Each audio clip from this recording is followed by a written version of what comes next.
Terima kasih kalian sudah mengklik video ini. Jika kalian ingin belajar trading gratis, kalian langsung saja klik link deskripsi di bawah ini, yaitu Cerberus. Setelah kalian klik, tampilannya akan seperti ini. Atau bisa kalian download di Play Store dengan nama Cerberus. Kalian scroll ke bawah dan kalian daftar ya. Bagi yang nggak punya akun, masukkan username kalian, password, nama, nomor HP, dan kode referral. Setelah itu kalian klik register. Dan jangan lupa untuk nomor handphone adalah nomor handphone kalian yang aktif. Kode referral dikosongkan, tidak apa-apa. Setelah itu tampilannya akan seperti ini. Dan jika kalian ingin mengetahui sesuatu tentang entitas atau belajar trading, kalian langsung klik tutorial dan arahkan sesuai dengan apa yang kalian mau. Entah itu Indodax, entah Binance, entah itu OKX, atau Cerberus itu sendiri. Dan kalian bisa langsung belajar trading di dalam sini. Dan apabila kalian ingin mengikuti Cerberus alias copy trading otomatis, kalian langsung bisa hubungi nomor di bawah ini dengan tampilan biaya per tahun 3 juta rupiah untuk member reguler dan 30 juta rupiah untuk member eksklusif. Dan jika kalian masih tidak mengerti tentang apa itu Cerberus, tinggal kalian klik tutorial, lalu arahkan ke Cerberus dan kalian klik apa itu Cerberus. Dan silahkan luangkan waktu kalian 20 menit, jangan di skip, maka kalian akan mengerti apa itu Cerberus. Dan selamat menonton materi kali ini.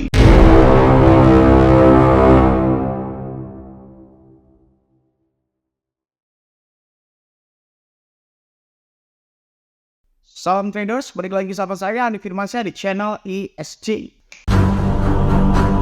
Oke, kali ini kita akan membahas tentang apa itu Bitcoin. Dan bahasan ini adalah khusus pemula. Bagi kalian yang bukan pemula, silahkan tinggalkan video ini dan cari video lain. Dan bagi kalian yang ingin mengetahui Bitcoin secara terperinci, silahkan kalian cek Google ataupun pengertian lain. Video ini ditujukan untuk pemula yang ingin mengetahui logiknya Bitcoin itu bagaimana dan pengertian secara simple dan sistematis di dalam apa itu Bitcoin. Langsung saja kita mulai. Yang pertama, pertanyaannya adalah apa itu Bitcoin? Secara singkat, Bitcoin adalah mata uang digital yang tersistem secara blockchain atau nama lainnya cryptocurrency. Jadi kalau kalian mendengar tentang kripto, itu adalah berkaitan dengan Bitcoin. Kalau kalian nanya pengertian Bitcoin itu apa sih? Singkatnya seperti ini aja, mata uang digital yang tersistem secara blockchain. Oke, pertanyaan selanjutnya. Apa itu blockchain? Blockchain adalah sebuah catatan sistem yang ada di dalam komputer dan tidak bisa dimanipulasi bahkan oleh penciptanya sendiri.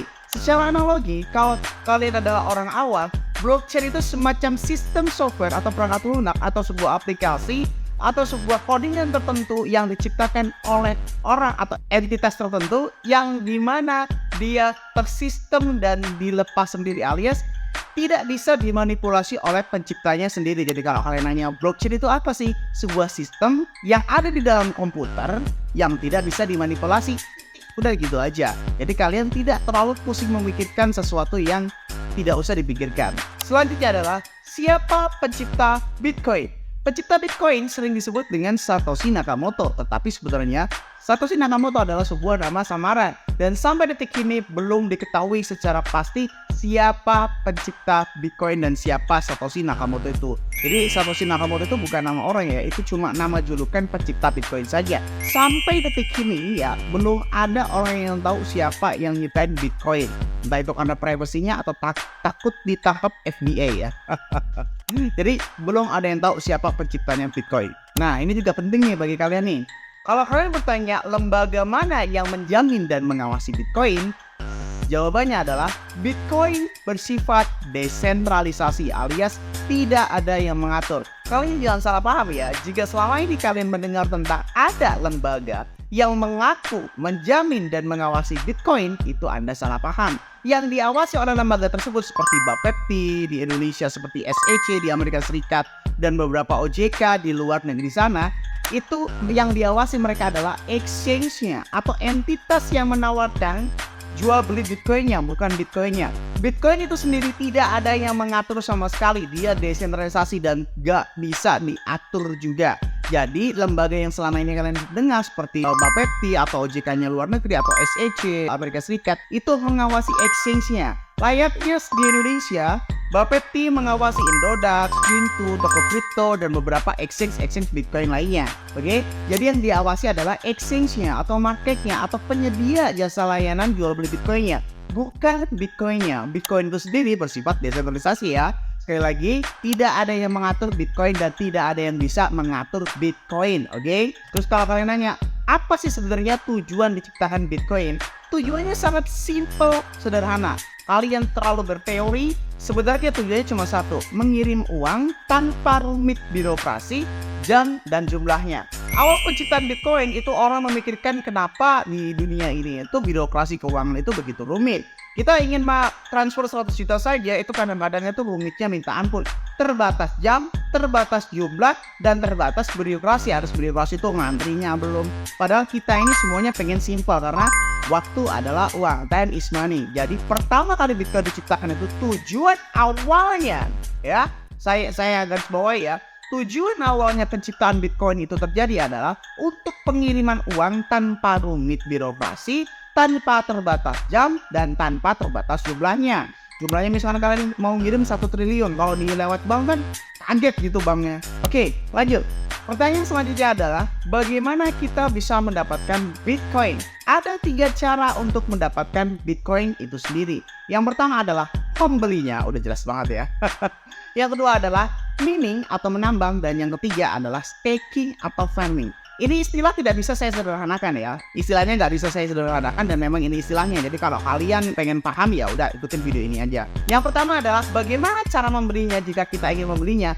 Di semua negara ini ya saya sarankan belilah di exchange resmi yang sesuai dengan warga negara Anda. Kalian bisa searching Google saja exchange resmi apa yang ada di dalam Indonesia. Kalau kewarga negara kalian adalah Thailand, silakan searching Thailand saja. Kalau Inggris ya silakan searching Inggris. Kalau di Indonesia itu yang paling besar adalah Indodax. Setelah itu toko kripto, setelah itu pintu, setelah itu peluang, setelah itu ajaib, dan masih banyak lagi exchange yang berada di dalam Indonesia. Jadi sudah jelas ya, kalau pengen beli di exchange resmi sesuai negara Anda saja. Lalu selanjutnya adalah apa itu mining? Mining adalah secara analogi jika exchange di dunia ini adalah sebuah tempat ya, maka mining adalah jasa supir taksi yang mengantarkan dari satu tempat ke tempat yang lainnya. Memang tidak sesimpel itu dan mungkin banyak yang membuli saya ya, tapi pengertian secara sederhananya untuk orang awam adalah seperti itu. Karena exchange di dunia ini kan bermacam-macam, baik itu exchange ataupun dompet pribadi. Jadi ada dua jenis kan di dalam pengiriman Bitcoin. Kalian bisa mengirim ke exchange-nya seperti Indodax gitu dan sebagainya, atau kalian bisa mengirim ke wallet pribadi alias dompet pribadi sejenis MetaMask, mToken, Trust Wallet, dan lain sebagainya. Jadi ada dompet pribadi juga. Jadi ada dompet pribadi, ada juga dompet umum atau exchange ya. Terserah kalian mau pilih yang mana. Kalau kalian mengirim dari dompet pribadi ke exchange, itu biasanya untuk pencairan uang secara rupiah. Kalau dompet pribadi ya untuk punya-punyaan saja gitu kan.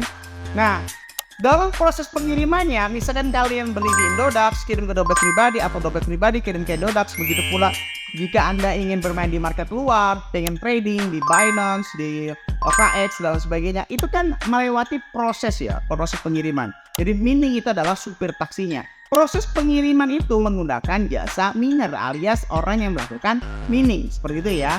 Walaupun sekali lagi tidak sesimpel itu. Intinya kalau kalian pengen secara analogi mining itu apa ya. Kalau exchange di dunia ini adalah sebuah tempat atau dompet di dunia ini adalah sebuah tempat, maka mining itu adalah jasa pengantarnya dari exchange satu ke exchange lainnya, atau dari dompet satu ke dompet lainnya. Atau kalau kalian ingin kirim Bitcoin itu sendiri ke teman kalian, itu menggunakan jasa mining gitu ya. Selanjutnya, apa itu staking, apa itu farming? Staking dan farming ini mirip-mirip ya, 11-12, cuma istilahnya beda, tapi sebenarnya sama aja intinya. Jadi kalau kalian nanya, apa sih staking atau farming? Layaknya sebuah deposito. Jadi kita menyimpan Bitcoin di sebuah entitas dan kita akan mendapatkan reward setiap tahunnya. Ya seperti kita deposito atau nabung di bank saja. Misalnya kita deposito di bank 1 miliar, per tahunnya dapat 5% misalkan. Sama halnya di Bitcoin juga ada sistem seperti itu yang disebut dengan farming atau staking. Jadi kalian misalkan staking di dalam Indodax, staking di dalam Binance, atau staking di exchange lainnya, atau entitas tertentu gitu kan. Kalian meletakkan Bitcoin kalian selama 1 tahun, maka kalian akan mendapatkan reward sekian. Tapi tidak boleh diambil ya, misalkan seperti itu. Ada peraturan-peraturan yang ada di dalam masing-masing exchange itu berbeda-beda. Ada yang boleh diambil setiap saat, ada yang harus diambil setiap bulan, harus ada yang boleh diambil 1 tahun, ada yang lock 5 tahun dan sebagainya. Kayak gitu, tergantung reward dan kesepakatan antara kalian berdua dengan exchange-nya ya. Kesepakatan yang sudah diatur maksudnya.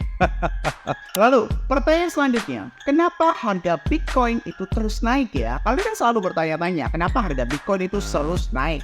Jawaban simpelnya adalah karena permintaan orang yang ingin memilikinya semakin banyak, sedangkan supply atau banyaknya Bitcoin itu tetap. Layaknya hukum dasar ekonomi, kalau kalian belajar ekonomi ya, permintaan yang besar akan mengakibatkan kenaikan harga. Permintaan yang menurun mengakibatkan penurunan harga. Begitu pula di dalam Bitcoin itu sendiri. Jadi, tidak ada alasan spesifik ya kenapa harga Bitcoin itu naik. Kalau kalian mendengarkan kata teman kalian karena ini kata itu semuanya bohong. Semua cuma berdasarkan satu hal saja. Karena Bitcoin sampai detik ini tidak ada kegunaan secara pasti. Kegunaannya ya untuk sarana investasi dan untuk sarana gorengan saja. Kalau kalian bertanya selanjutnya adalah berapa supply Bitcoin? Bitcoin yang beredar sekarang adalah 19,56 juta keping Bitcoin, dengan total Bitcoin yang ada itu 21 juta keping Bitcoin. Jadi Bitcoin yang ada itu totalnya 21 juta keping Bitcoin. Yang sudah beredar di publik adalah 19,56 juta Bitcoin. Sisanya itu di mining.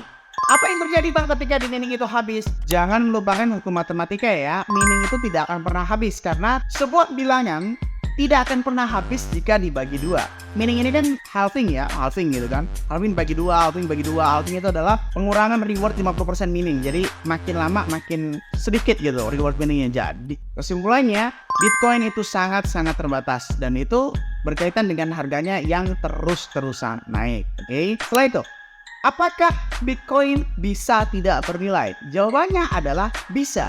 Jika semua orang sudah bosan dan tidak mau bermain Bitcoin kembali. Karena apa? Bitcoin ini tergantung oleh user alias holder, alias orang yang memerlukan atau membeli Bitcoin. Jika semua orang sepakat tidak mementingkan Bitcoin lagi, maka Bitcoin akan menjadi tidak bernilai. Bisa betul? Bisa. Jawabannya bisa. Jika semua orang sudah meninggalkan teknologi Bitcoin, atau mungkin di suatu masa depan nanti ada teknologi yang lebih baru daripada Bitcoin itu sendiri atau blockchain itu sendiri. Nah, ini pertanyaan yang cukup kontroversial ya. Kalau misalnya kalian bertanya, apakah fungsi Bitcoin sekarang itu tidak ada? Jadi, kalau kalian bertanya kenapa Bitcoin itu naik, itu semata-mata karena orang yang membelinya itu berbondong-bondong rebutan, supply-nya tetap. Kalau kalian nanya fungsi Bitcoin itu apa, tidak ada sama sekali. Jika tadi pengertiannya adalah, Bang, bukannya kata lo tadi Bitcoin ini adalah sebuah sarana untuk mengirim uang? Iya, itu dulunya. Tapi sekarang sudah tergantikan oleh teknologi kripto lainnya seperti Ethereum, TRX, XRP, dan lain sebagainya. Dan biayanya jauh lebih murah. Jadi mengirim uang menggunakan jaringan Bitcoin atau kita sebut Omni ya, kita sebut Bitcoin saja. Nanti makin panjang kalau sebut Omni ya. Jika kita mengirim Bitcoin sudah tidak worth it di era sekarang. Dulunya ya, tapi sekarang hampir semuanya tidak memakai teknologi Bitcoin karena ada pilihan lain yang jauh lebih murah seperti ERC20, TRC20 dan BSC. Apalagi BSC itu merusak harga ya. Kalau kalian nanya, Bang, itu apa tuh ERC20? Sama seperti Bitcoin, semuanya sama ya. Cuma beda nama aja. Mereka memplagiat dan membuat lebih murah harganya seperti itu. Jadi fungsi spesifik Bitcoin itu tidak ada sama sekali ya. Semua fungsi yang dikatakan oleh para influencer, percaya sama saya, itu cuma gimmick belaka supaya kalian ikut membeli Bitcoin. Fungsi secara spesifik yang dideklarasikan Bitcoin itu tidak ada sama sekali. Semua fungsi yang dideklarasikan oleh influencer-influencer panutan kalian itu hanyalah hipotesa dan opini mereka tentang Bitcoin. Jadi tidak ada spesifik secara khusus fungsi Bitcoin itu apa. Oke, selanjutnya, kenapa banyak ahli yang mengatakan Bitcoin adalah sarana investasi? Ya, jawabannya yang paling simpel adalah Bitcoin itu sama dengan batu akik. Akan mahal jika permintaan banyak dan akan turun harganya jika menurun peminatnya. Pembedanya hanyalah skala Bitcoin jauh lebih besar. Jika kalian bilang bahwasanya Bitcoin itu adalah sarana investasi, ya kalian ingatlah fenomena batu akik yang pernah terjadi di Indonesia, yang batu Kalimaya, yang berada jutaan, yang sekarang batu merah delima, yang sekarang benar-benar turun jauh nilainya. Itu sama, 100% sama, tidak ada bedanya. Pembedanya adalah Bitcoin ini skalanya besar seluruh dunia. Kalau batu akik pada saat itu skalanya di Indonesia saja. Jadi kalau kalian nanya, apakah sarana investasi? Ya kalian ingat saja fenomena batu akik. Apakah kalian beli Kalimaya itu bisa dijual lebih tinggi? Kadang bisa, kadang enggak. Jadi tidak ada jaminan bahwasanya Bitcoin ini akan terus ada. Walaupun memang secara teoritis Bitcoin itu setiap tahun itu pasti naik hingga 1 miliar, 2 miliar dan sebagainya. Bisa jadi itu terjadi. Tapi jawaban realitanya adalah tidak ada jaminan bahwasanya Bitcoin itu akan terus naik. Karena semua tergantung pembeli dan peminatnya. Jika tidak ada yang beli, maka akan hancur harganya. Setelah itu pertanyaannya adalah, kenapa Bitcoin dikategorikan seolah mengubah dunia? Nah ini nih, karena opini masyarakat yang kontra dengan pemerintah yang korup, ada sebuah harapan jika blockchain atau teknologi Bitcoin itu diadaptasi ke sistem negara, maka kemungkinan korupsi adalah 0%. Oke? Para garis keras Bitcoin itu mengatakan bahwa Bitcoin adalah sebuah cetusan masa depan baru yang dimana teknologinya bisa dipakai di masa depan, menggantikan uang kartal, mencegah korupsi, itu memang semuanya benar. Ya, tetapi pemerintahan tidak sesimpel itu. Pemerintahan di negara ataupun di dunia ini tidak sesimpel itu ya. Jadi masing-masing itu mempunyai resep rahasia masing-masing. Kalau misalnya di Indonesia ya, bayangkan saja di Indonesia yang ini terkenal korup, kita memakai teknologi sistem blockchain, maka semua pejabat tidak akan pernah ada yang kaya. Karena apa? Semua transaksinya itu tercatat di dalam blockchain dan tidak akan pernah bisa dimanipulasi satu perak pun. Jadi jika Indonesia ya menggunakan teknologi blockchain, maka seluruh pejabat akan mendadak miskin. Menurut saya atau menurut pandangan pribadi saya seperti itu ya guys. Oke, jadi kesimpulannya, apakah Bitcoin layak untuk sarana investasi? Jawabannya adalah silakan tonton ulang video ini. Silakan kalian cerna, kalian pikirkan, kalian renungkan hal positif dan negatif tentang Bitcoin itu sendiri, oke? Supaya kalian bisa memutuskan bagus atau tidak untuk menjadi sarana investasi atau cuma sarana penghasilan belaka saja, oke? Saya Andi Firmansyah. Jika ada pertanyaan, silakan sampaikan di kolom komentar ini dan langsung akan saya jawab. Dan jangan lupa subscribe ya. Logikanya kalau kalian nggak subscribe, ngapain saya buat video lagi? Dan share ke teman kalian agar teman kalian tahu apa yang kalian tahu. Saya Andi Firmansyah, Use Your Logic, salam traders.